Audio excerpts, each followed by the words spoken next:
ఉండాలని చెప్పేసి ఆనందం ఉండాలా, సంపదలు ఉండాలా, దాంతోపాటుగా జ్ఞానం కలిగి ఉండాలి.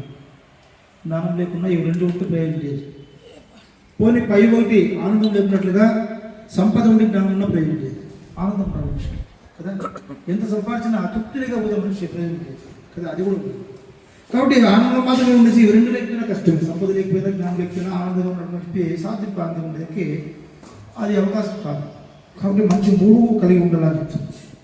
ముఖ్యంగా సంతోషంగా ఉండే ఆనందం దేనికి కావాలి మనకి, ఎటువంటి ఆనందం కావాలి మనకి, ఎటువంటి సంపద కలిగి ఉండాలి మనిషి, ఎటువంటి జ్ఞానం కలిగి ఉండాలి మనిషి అని చెప్పేసి కొన్ని విషయాలు వెలిపిస్తారు.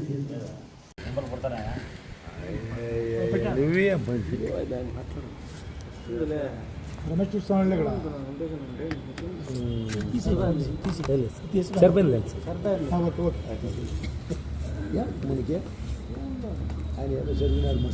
ఓం నమో భగవతే వాసుదేవాయ. మహాభారతాన్ని మనము నిర్విఘ్నంగా కొనసాగించడం అనేటువంటిది భగవంతుని యొక్క ఆశీర్వాదం. ఎవరు లేకపోయినా ఎవరో ఒకరు ఆ సమయానికి వచ్చి మరి దీంట్లో ఉండేటువంటి విషయాల్ని కూలంకుషంగా మరి చర్చించడము, ఈ యజ్ఞము నిరాటంకంగా జరగడం అనేటువంటిది భగవంతుని యొక్క కృప. ఎందుకంటే ఏదో సత్సంగాలు ఇలాంటివి జరిగినప్పుడు ఏదో వారానికి ఒకసారో నెలకు ఒకసారో జరుగుతాయి. కానీ రోజు ఎవరో ఒకరు అందుబాటులో ఉండి మరి ఇలాంటి కథాశ్రవణం, విష్ణు కథాశ్రవణం అనేటువంటిది ఇట్లాంటి సమయంలో జరగడము, మరి అందులో భాగంగా మన రామకృష్ణ సార్ గారు ఎన్నో మంచి విషయాలు, ఈరోజు చాలా మంచి విషయాలు, ఎన్ని విషయాలంటే అన్ని విషయాలను కూలంకుషంగా గురించి మనకు అరటిపండు ఒలిచిపెట్టినట్టుగా ఎక్స్ప్లెయిన్ చేశారు. వాళ్ళ యొక్క అనుభవం అనేక మందిటువంటి అనుభవం చాలా అవసరం అన్నమాట. ఎందుకంటే మానవ జీవితంలో మన జీవితం అనేటువంటిది ఎందుకు వచ్చింది అని చెప్పేసి జ్ఞానుల ద్వారా తెలుసుకోవాలి. ఇక్కడ ఎవరు మంచి మాట చెప్పినా కూడా వినాలన్నమాట. అది మానవ జీవితంలో ఉండాల్సింది ఏంటంటే, నీకంటే చిన్నవాడు ఒక మాట చెప్పినా కూడా దాన్ని మనం వినేటువంటి స్తోమతలో ఉండాలి. నాకంటే చిన్నవాడు కదా, అతనేం చెప్తాడులే అనుకోకూడదు. కాబట్టి ఎవరికి తెలిసినటువంటి జ్ఞానం ఇక్కడ ఉండడం వల్ల వాళ్ళందరూ పంచుకుంటారు. ఇప్పుడు రామాంజీ కూడా ఎన్నో విషయాలు చెప్తుంటాడు. ఆయన బాగా వింటూ ఉండేటువంటి అవకాశము, బాగా చదువుతాడు, నిరంతరము చదువుతాడు, నిరంతరం వింటూ ఉంటాడు. కొన్ని విషయాలు చెప్పడం అనేటువంటి జరుగుతుంది. ఇట్లా చెప్పడం వల్ల ఈ ప్రవచనానికి పరిపూర్ణత వస్తుందండి. పరిపూర్ణత రావాలి. ఏదో కాలక్షేపం చేయకూడదు, ఏదో చదువుకుంటే దాన్ని ఏదో చదువుకుంటే కాలక్షేపం చేయకూడదు. మనం ఇక్కడ వచ్చినామంటే మనము జ్ఞానాన్ని సంపాదించుకోవాలి. ఆ జ్ఞానం రాకుండా పోతే మామూలుగా మనము ఒక మాట ఉంది ధర్మశాస్త్రంలో, మనము అభిషేకాలు ఇవన్నీ చేయడం వల్ల మనకు పుణ్యం వస్తుంది. పుణ్యం ఖచ్చితంగా వస్తుంది. పూజ చేయడము ఇవన్నీ చేస్తే మనకు పుణ్యం బాగా వస్తుంది. ధర్మంగా ఉండడం వల్ల జ్ఞానం వస్తుంది. ధర్మంగా ఉండడం వల్ల జ్ఞానం వస్తుంది. సత్యాన్ని తెలుసుకుంటే మోక్షం వస్తుంది. ధర్మశాస్త్రంలో ఉంది. మన పూజలు పురస్కారాలు చేసే పుణ్యం వస్తుంది, మంచిదే. కానీ ఆ కర్మలు, ఆ పూజల కంటే గొప్పదైనటువంటి ఇంకోటి ఉంది, ధర్మం. ఈరోజు ధర్మరాజుకు ఆ ధర్మంగా ఉండడం వల్లే ఆయనకు అంత జ్ఞానం లభించింది. భీమసేనుడు ద్రౌపది అడిగే మాటలకి ఆయన లగేజ్ పోయేస్తామనుకోవాలి, ఇంటికి పోదాంలే అని చెప్పేసి. భీమసేనుడు అడిగే మాటలకి, ద్రౌపది అడిగే మాటలకి ఆయన సమాధానం ఎందుకు చెప్పినాడు, ఏ విధంగా చెప్పగలిగినాడు అంటే ధర్మంగా ఉండడం వల్ల జ్ఞానం లభించింది. ఆయన భీమసేనుడు అడిగే మాటలు ఎట్లాంటి మాటలు అడుగుతాడు తెలుసా ఆయన? ఏం కాలం అనేటువంటిది మనకేమన్నా ఇదియా? అందరికీ కాలం అనేటువంటిది పరిమితంగా ఉంటుంది. మరి ఈ కాలము ఈ విధంగా ఉంటే మనం మృత్యుకు చేరుమవుతామయ్యా. 14 సంవత్సరాల్లో మనకేమన్నా గ్యారెంటీ రాసి పెట్టిందో చెప్పు. మనకేమైనా గ్యారెంటీ ఉందా చచ్చిపోమని చెప్పేసి? పరీక్షిత్ మహారాజుకి 7 రోజులు ఉంది, మనకు అది కూడా లేదు. చెప్పలేము, 7 క్షణాల్లో పోవచ్చు మనం. కాబట్టి ఆయన ఏమంటాడంటే, రాజా మనమందరూ 13 సంవత్సరాలు తగిన సమయం కోసం నిరీక్షించాలి. మనం ఈ 13 సంవత్సరాలు మన ఆయువు తగ్గిపోతుంది.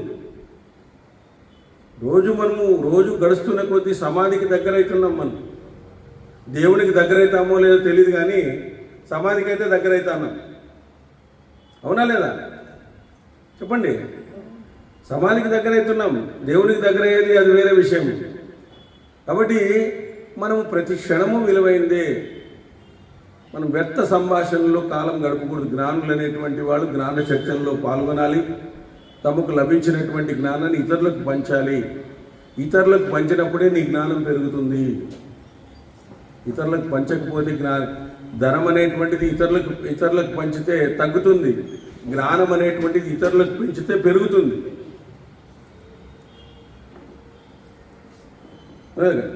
కాబట్టి జ్ఞానం అనేది మనకు తెలిసింది మన లోపల పెట్టుకోకూడదు. మనం దాన్ని నలుగురికి ఏదో ఒక రూపంలో ఎక్కడో ఒక చోట దాన్ని పంచాలి. మనం ఆ పంచినప్పుడు దాని నుంచి వచ్చేటువంటి ఆలోచనల ద్వారా ఇంకొంతమందికి ముందు కావచ్చు.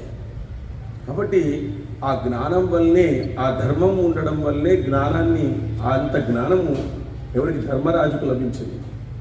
ఆ ధర్మరాజుకు లభించడం వల్ల దేహదారులందరికీ మృత్యువు వారి శరీరంలో నిత్యము ఉంటుంది. అందువల్ల మరణం కంటే ముందే రాజ్యం కోసం కర్మను ఆచరిద్దాము. చూడండి, మరణము మన వెనకలే వస్తూ ఉంటుంది, నీడలాగా వస్తూ ఉంటుంది. మనం ఏం చేయాలి? ఇప్పుడు మరణం కంటే ముందే రాజ్యం కోసం మనం పోదాం, వెళ్ళు. ఎవరి ప్రభావం కప్పబడిపోయి లోకానికి తెలియరాదో అట్టివారు భూమికి భారంగా మాత్రమే మిగులుతారు. అతడు తనలోని వైర్యాలను తొలగించకుండా ఎద్దుల దుఃఖాన్ని పొంది నశిస్తాడు. మనం ఈ విధంగా ఉంటే మూతి ముడుచుకొని కూర్చుంటే, కాళ్ళు కట్టుకొని కూర్చుంటే మనం లాస్ట్ ఏ విధంగా అవుతామంటే ఎద్దులాగా దుఃఖాన్ని పొంది నశిస్తాం. మనలో ఉండేటువంటి బలము, మనలో ఉండేటువంటి సత్యము, మనలో ఉండేటువంటి ధర్మము మనకు వాళ్ళని ఓడించకపోతే ఎట్లా? ఈ విధంగా కూర్చోవడమా? అదేవిధంగా బలము ప్రయత్నము తక్కువ ఉన్నవాడు తనలోని వైర్యాన్ని పంపకపోతే అతడి జన్మ నిష్ఫలము. బలము ప్రయత్నము తక్కువ ఉన్నవాడు తనలోని వైర్యాన్ని పంపకపోతే అతని జన్మ నిష్ఫలము. లోపలే పెట్టుకుంటే అయ్యలేదు, దాన్ని బయటకు పంపించాల. కోపం వచ్చిందనుకో, దాన్ని ఏదో రకంగా మనము కోపాన్ని బయటకి ఎలగట్టుకుంటే అది బీపీగా మారుతుంది. మళ్ళీ ఆ కోపం లోపలే కోపము. ఓ పేపర్ అన్న తీసుకొని చెప్పేసేయాలి.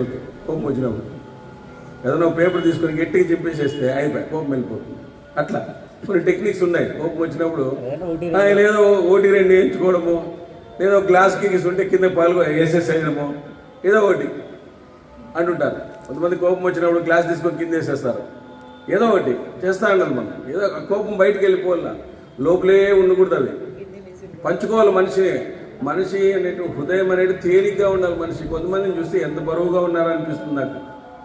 ఏమైతుందప్ప వీళ్ళకి మోడీకి అంతే ఎక్కువ ప్రాబ్లమ్స్ ఉన్నట్లున్నాయి అనిపిస్తుంది. వాళ్ళ ముఖాలు చూస్తే ఆయనకే పెద్ద ప్రాబ్లమ్స్ ఉంటాయి. మామూలుగా ప్రధానమంత్రికో ఆయన సంతోషంగా ఉంటాడు.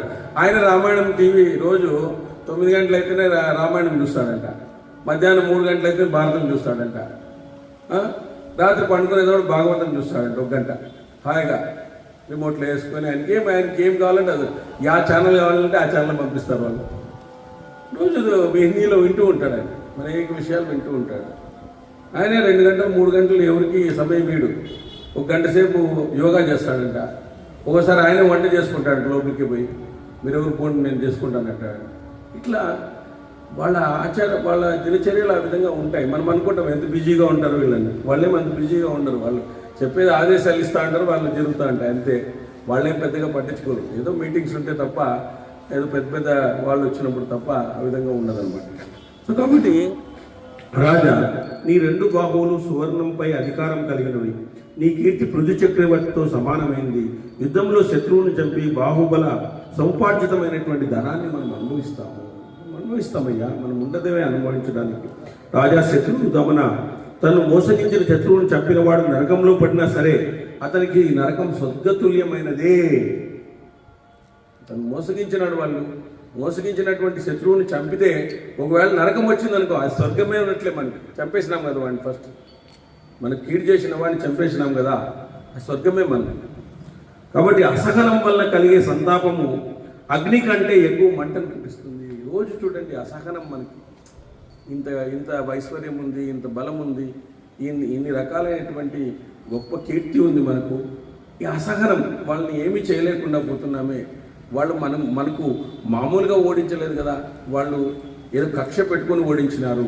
ఆ కక్ష పెట్టుకొని ఓడించడం వాళ్ళని కూడా మనం ఏమీ చేయలేకుండా పోతున్నాం ఈరోజు అని చెప్పేసి అసహనం. ఈ అసహనం ఎట్లుంటుందంటే అగ్ని కంటే ఎక్కువ మంటను పుట్టిస్తుంది.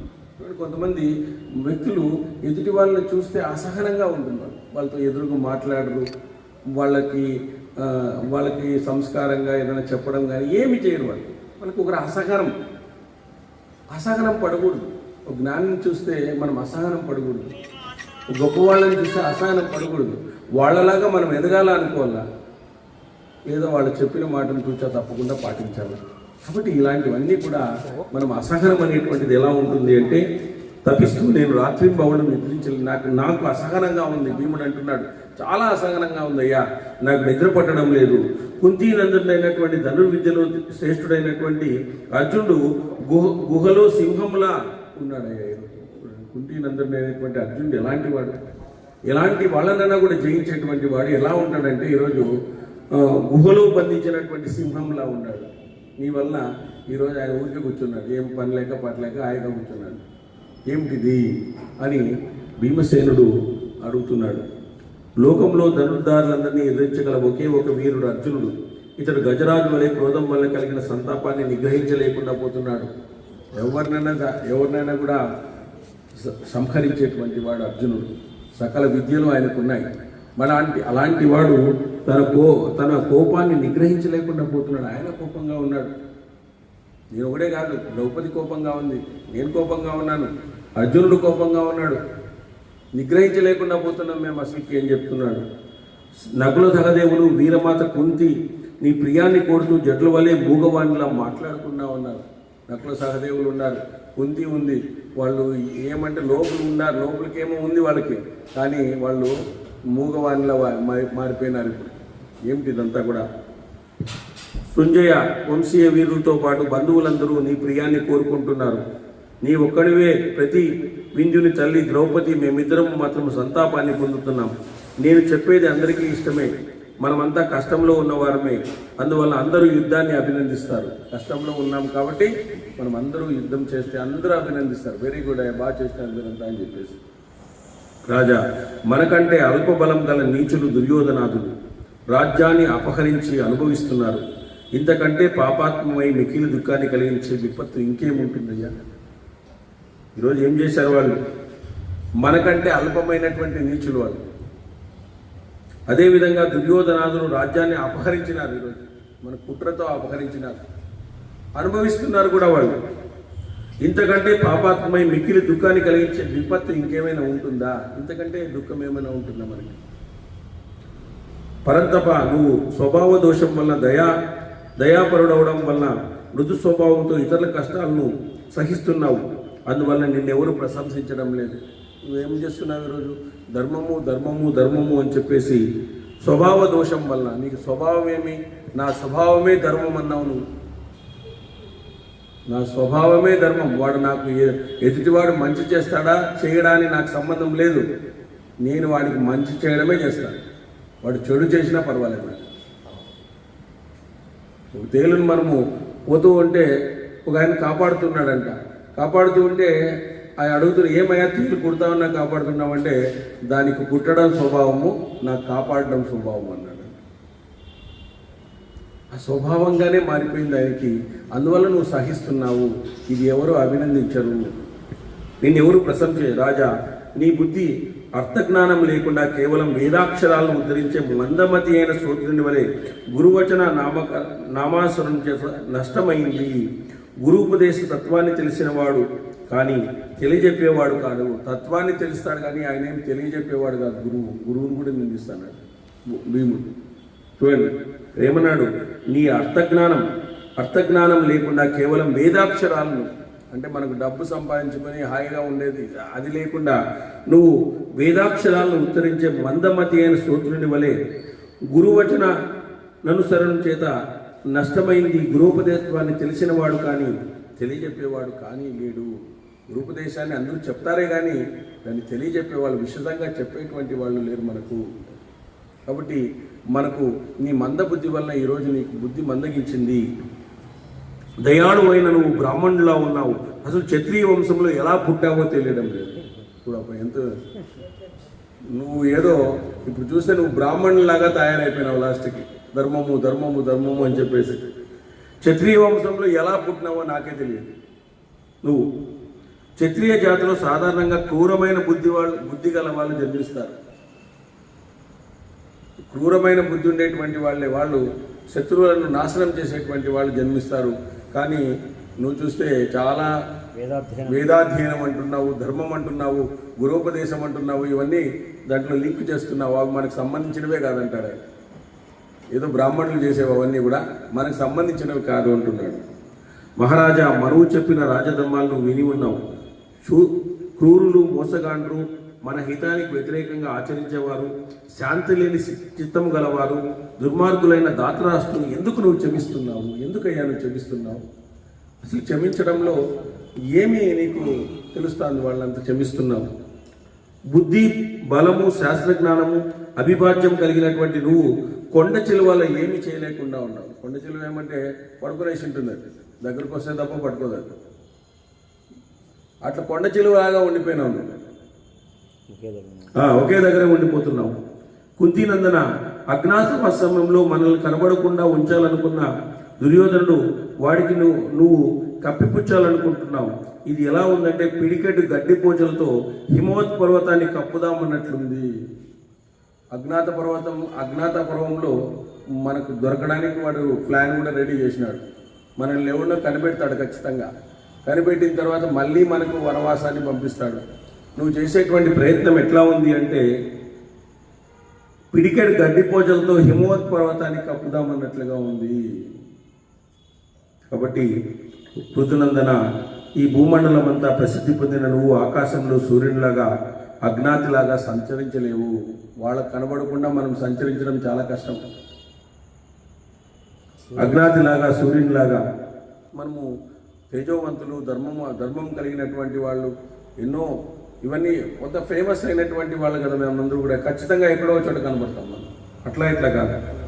జల సమృద్ధి ఉన్న చోట పుష్పశాఖలు శోభించున్నట్లుగా చూడండి. జల సమృద్ధి ఉన్న చోట పుష్పాలు మొలుస్తూ ఉంటాయి. అట్లే మనమున్న చోట అక్కడ ప్రజలు సుఖశాంతిలో ఉండడము, వాళ్ళకు యుద్ధాల్లో మనం సహాయం చేయడము, వాళ్ళకు శత్రువులు లేకుండా ఉండడము, ఆ విధంగా పంటలు ఏమన్నా మనం ధర్మంగా ఉండడం వల్ల అక్కడ మంచి జరగడం జరిగితే, ఓహో ఈ ప్రాంతంలో పాండవులు ఉన్నారు కాబట్టి ఈ ప్రాంతం సుభిక్షంగా ఉంది అని చెప్పేసి తెలుసుకోగలిగినటువంటి అవకాశం ఉంటుంది. ఖచ్చితంగా అవకాశం ఉంటుంది. కాబట్టి జల సమృద్ధి ఉన్న చోట పుష్పశాఖల్లో శోభిస్తున్న సాలవృక్షంలా తెల్ల ఏనుగు ఐరావతంలో అర్జునుడు అజ్ఞాతంలో ఎలా ఉంటాడు? అజ్ఞాతంలో ఎలా ఉండగలుగుతారు వాళ్ళందరూ కూడా? ఏ వేషం వేసుకొని ఉంటాడు ఆయన చెప్పండి. కొత్త వేషాలు వేయాలి మనమంతా కూడా, లేకపోతే వాళ్ళు ఈజీగా కనుక్కుంటారు మనం. కుంతీన సింహ విక్రమైనటువంటి నీ చిన్న తమ్ముడు నకుల సహదేవులు అజ్ఞాతంలో ఎలా ఉంటారు? ఈ పర్యవసానాలన్నీ ఒకసారి ఆలోచించు. తర్వాత పార్థ, వీరజనని, పవిత్ర కీర్తిన రాజకుమారి ద్రౌపది లోకంలో విఖ్యాతమైనటువంటి ఆమె ఎక్కడ ఉంటుంది అజ్ఞాతంలో? చెప్పు. ఎట్లా పెడతారు వీళ్ళందరినీ అజ్ఞాతంలో? మనం ఎలా ఉండాలనుకున్నావు? ఏమైనా ప్లాన్ చేసినావా నువ్వు? అదేవిధంగా మహారాజా, నన్ను కూడా బాలుడితో సహా ప్రజలందరూ ఎరుగురుదురు. చిన్న పిల్లలు కూడా పాండవులు అంటే తెలుసు అందరికీ. అదేవిధంగా మేరు పర్వతాన్ని దాచడం సాధ్యం కానట్లే మనం అజ్ఞాతంగా ఉంచడము సాధ్యం కాదు. అజ్ఞాతంగా ఉండడము సాధ్యం కాదు. పెద్ద పెద్ద పర్వతాలను ఎక్కడ తీసుకుపోయి పెడతాం మనం అజ్ఞాతంలో? మేరు పర్వతాన్ని ఎక్కడైనా మనం పెట్టగలమా? పెట్టలేము. అదేవిధంగా మనం అజ్ఞాతంలో ఉండడం చాలా కష్టము. వాడు అదే ప్లాన్ వేసిండేది, అదే పనిగా మళ్ళీ పంపించాల వనవాసానికి. అజ్ఞాతంలో ఎవరో దొరుకుతారు మనకి. వీళ్ళు దొరికినారంటే మళ్ళీ పద అని చెప్పేసి ఆ ప్లాన్తోనే వాడు వేశాడు. మరొక మాట కూడా ఉంది, మనం కూడా చాలామంది రాజులను రాజకుమారులు వారి రాజ్యాల నుంచి వెళ్ళగొట్టినాం. వారంతా వాళ్ళు ఎక్కడున్నారంటే ఇప్పుడు దుర్యోధన దగ్గర ఉన్నారు. మనము రాజసూయాగం చేయాలని చెప్పేసి అనేక రాజ్యాలను జయించినాం. కొంతమంది సంధి చేసుకున్నారు, కొంతమంది సంధి చేసుకోలేదు, మనతో ఓడిపోయినారు. వాళ్ళు ఇప్పుడు ఓడిన వాళ్ళంతా మన శత్రువులంతా ఎక్కడున్నారు, వాళ్ళకి మిత్రులైనారు. ఎవరికి? ధాతరాష్ట్రులకు, కౌరవులకు మిత్రులైనారు. వాళ్ళంతా ధృతరాష్ట్రులతో చేతులు కలిపినారు. వాళ్ళంతా శాంతంగా ఉంటారా? మనల్ని ఎదుగుతారు వాళ్ళు కూడా. వాళ్ళు శాంతంగా ఉండరు, మనల్ని ఎదికేకి వాళ్ళు వస్తారు. అట్లు కౌరవులు వస్తారు, ఇట్లా వీళ్ళు వస్తారు. ఎక్కడో చోట పట్టుబడతాం మనం ఖచ్చితంగా. కాబట్టి వారంతా దుర్యోధన ప్రీతి కోసం అజ్ఞాతంలో ఉన్న మనల్ని గుర్తించాలనుకుంటారు. ఎందుకోసం మనపై వారి వారి గూఢాచారాలను ప్రయోగిస్తారు.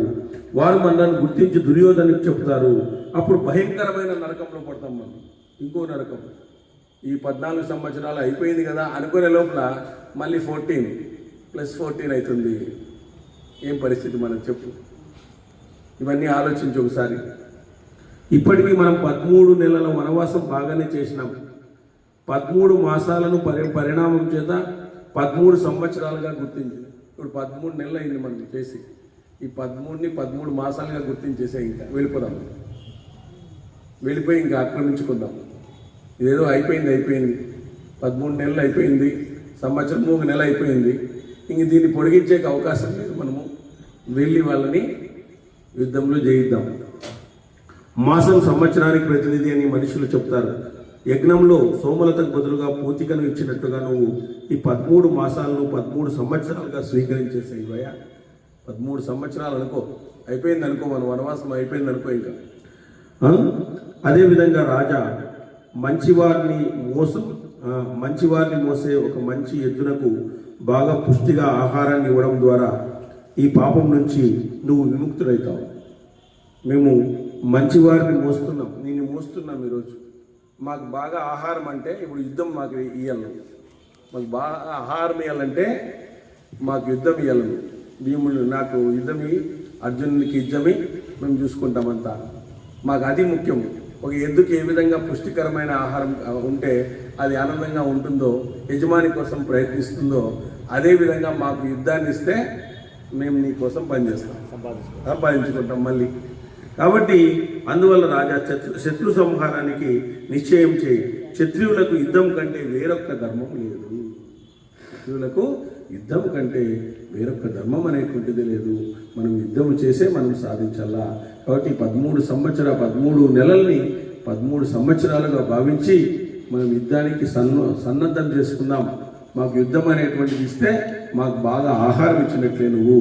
కాబట్టి ఈ పరిణామాలన్నింటినీ కూడా ఆలోచించి ఒకసారి మనము యుద్ధానికి పోయడమే మంచిది అని చెప్పేసి నా అభిప్రాయము అని చెప్పేసి భీమసేనుడు ధర్మరాజుకు అనేక కోణాల్లో సమస్యను వివరిస్తాడు.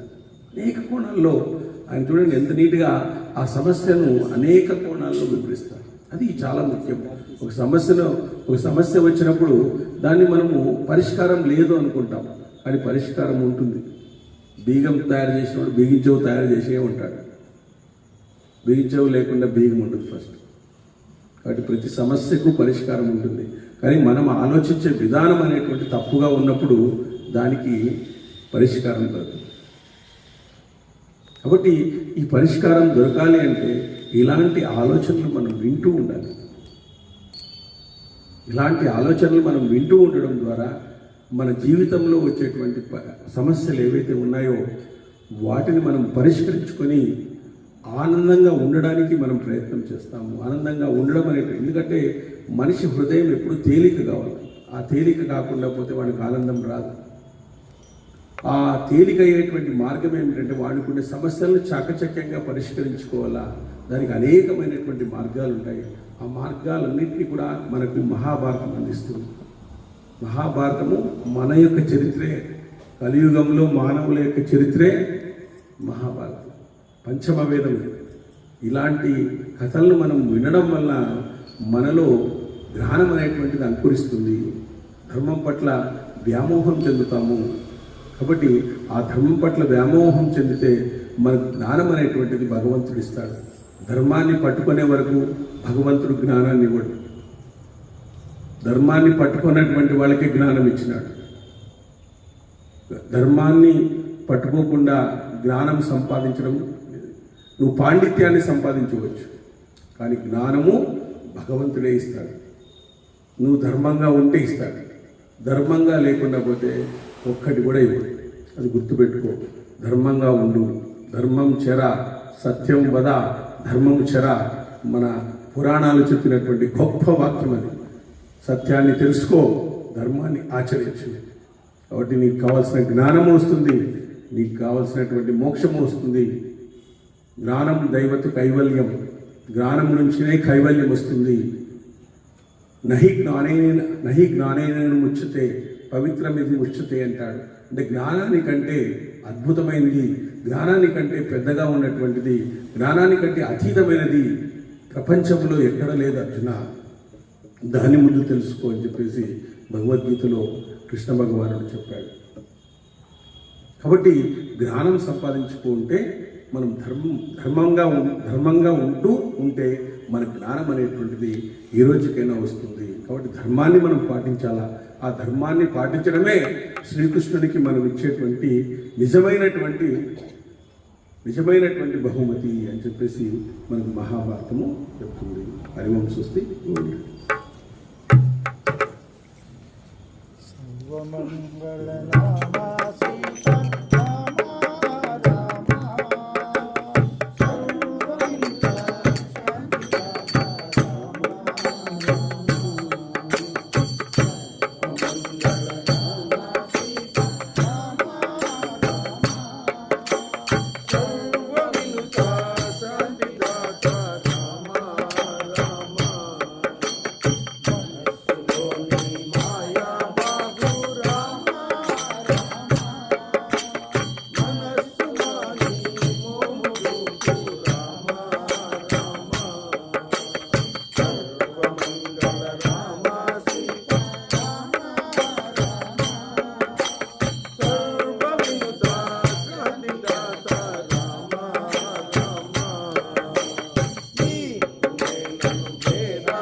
कांताय कल्याण निधये